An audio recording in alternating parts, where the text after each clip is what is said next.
इसके पश्चात मैं श्रीमान संपत जी झाबक साहब को विनंती करता हूं कि वह अपने विचार प्रस्तुत करें। अगले 5 मिनट वह हमसे बात करेंगे।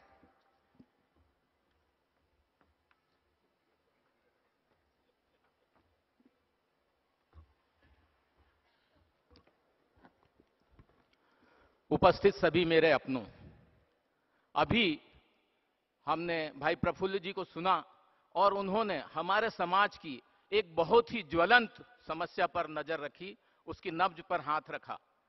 आप और हम जिसे बहुत समय से महसूस कर रहे हैं पर यह समझ नहीं पा रहे हैं कि हमें करना क्या है, और इसी सब्जेक्ट को उन्होंने अभी आपके सम्मुख रखा।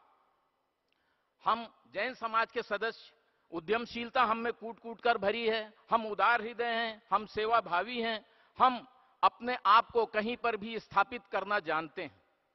और जैसा कि अभी बताया गया कि हमारे बुजुर्ग विभिन्न कारणों से, अपनी जीविका के लिए, अन्य कारणों से विभिन्न स्थलों पर गए, और जिसके बारे में यह कहा जाता है, एक बहुत पुरानी कहावत है, जहां न पहुंचे रवि वहां पहुंचे कवि, जिसे और भी मॉडिफाई किया गया। जहां एक कवि अपने इमेजिनेशन से पहुंच जाता है, उसके बारे में कहा गया कि जहां न पहुंचे रवि वहां पहुंचे मारवाड़ी। और यह स्थिति उस जमाने में थी जब इतने आवागमन के साधन नहीं थे।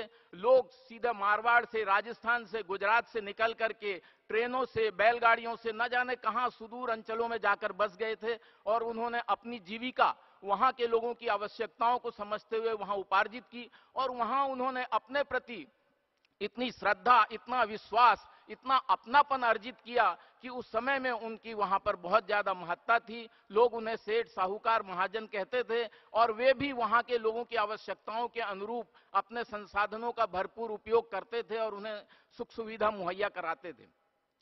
पर वर्तमान सामाजिक आर्थिक परिस्थितियों में, जैसा कि आपको इशारा किया गया, हम देख रहे हैं कि विभिन्न कारणों से हेड काउंटिंग के जमाने में, जबकि हम सिर्फ आधा % लोग हैं और आजकल सिर्फ मुंडियों की गिनती होती है, और मुंडियों की इस गिनती के युग में हमारी कोई वक्त नहीं है, हमारी कोई और किसी का तवज्जो नहीं है। जो भी काम करना होता है, लोग साफ साफ कह देते हैं कि आप हमारे लिए कुछ नहीं कर सकते, हमारे लिए वे लोग ज्यादा इंपॉर्टेंट हैं जिनकी गिनती ज्यादा है। ऐसे समय में जब हम कहीं पर भी नहीं लगते, लेकिन वहीं दूसरी ओर हम देखते हैं कि इस राष्ट्र की जीडीपी में हमारा योगदान सबसे ज्यादा है। यहां चंदा, चिट्ठी, अन्य सभी चीजों में हमारा योगदान सबसे ज्यादा है। उसके बाद ऐसे क्या कारण हैं कि लोग हमें दिल से अब वो इज्जत नहीं देते जो हमें मिलनी चाहिए थी। और जैसा कि अभी आपको बताया गया कि गांव में लोग अपनी बच्चियां नहीं देना चाहते, गांव में हमारी परिस्थितियां बड़ी विपरीत होती जा रही हैं। इन सब को देखते हुए यह निश्चित ही बहुत ही आवश्यक है कि हम ऐसी जगहों पर पलायन करें, ऐसी जगहों पर आकर बसें जहां हम अपने पूरे देश के लिए कुछ कर सकते हैं।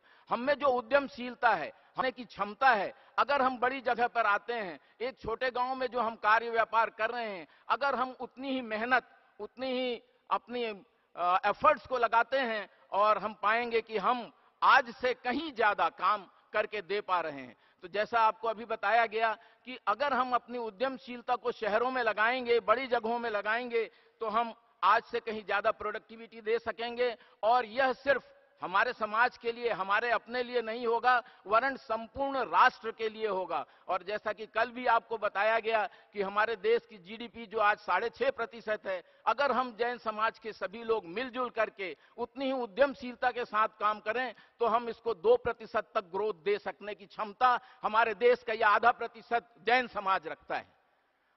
आवश्यकता इस बात की है कि हम इस बात को समझें और इसको कार्य रूप में परिणित करें, हम एक दूसरे को सहयोग दें। हम आजकल ये मान के चलते हैं कि विभिन्न स्कूल कॉलेजेस में जो शिक्षा है वो बहुत महंगी हो गई है, पर यह शिक्षा हमारे लिए महंगी नहीं है, ये एक प्रकार का हमारा इन्वेस्टमेंट है। इससे हमारे आने वाली पीढ़ी का विजन विस्तृत होता है, उनके सोचने समझने की क्षमता बढ़ती है, और वे काफी आगे बढ़ सकते हैं। और हमारे बच्चे जिनमें हमारा भविष्य, और जैसा कि कहा जाता है कि अगर वे विद्यमशील होंगे और आगे बढ़ने की क्षमता रखते हैं, क्योंकि हम ये जानते हैं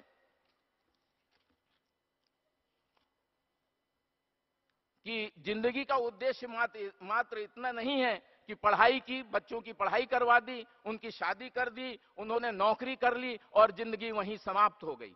हमें इससे आगे बढ़ना है। हमें नौकरी की ओर उतना ध्यान नहीं देना है। मैंने देखा है, कल ही मैं अपने एक रिश्तेदार के यहाँ मिलने गया था।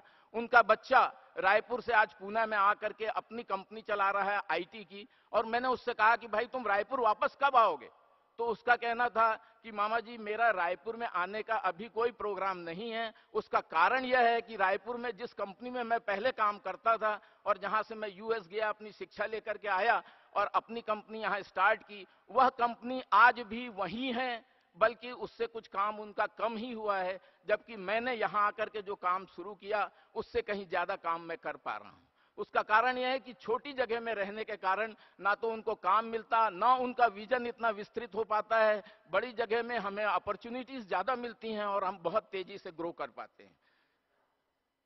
अंत में मैं यह कहना चाहूंगा कि अगर हम शहरों की ओर आते हैं और सिर्फ नौकरी की ओर ध्यान न दे करके हम अपने स्वयं के व्यापार की ओर चलते हैं, तो हम वो लोग हैं जो न सिर्फ अपने आप के लिए जॉब उत्पन्न कर सकते हैं, वरन हमारे जैसे अन्य समाज के अन्य लोगों के, अपने देश के हजारों लोगों के लिए कार्य पैदा कर सकते हैं। हमारा ध्यान इंडस्ट्री की ओर भी जाना चाहिए। हम सिर्फ ट्रेडिंग में ही आज तक जाते रहे हैं। आइए, अब समय है कि हम इंडस्ट्री की ओर भी ध्यान दें और उस पर भी अपना लक्ष्य रखें। जैसा कि कहा जाता है, कर्मवीर के आगे पथ का हर पत्थर साधक बनता है, दीवारें भी दिशा बताती जब वो आगे बढ़ता है। तो आप लोगों ने जिस विजन के साथ, आपके पूर्वजों ने जिस विजन के साथ अपने आप को वहां अलग अलग क्षेत्रों में जाकर स्थापित किया, अब आवश्यकता है कि हम उस जगह का मोह त्यागें और पुनः एक बार बड़े कार्यों की ओर अपने आप को फिर से स्थापित करने के लिए, अपने बच्चों को और एक सुदृढ़ विजन देने के लिए, उन्हें और सुदृढ़ता प्रदान करने के लिए वापस शहरों की ओर आएं और न सिर्फ अपने समाज का, वरन संपूर्ण राष्ट्र के विकास में सहभागी बने। इन्हीं शुभ भावनाओं के साथ कि हम आगे बढ़ें और शिखरें और निखरें। जय जिनेन्द्र, जय महावीर।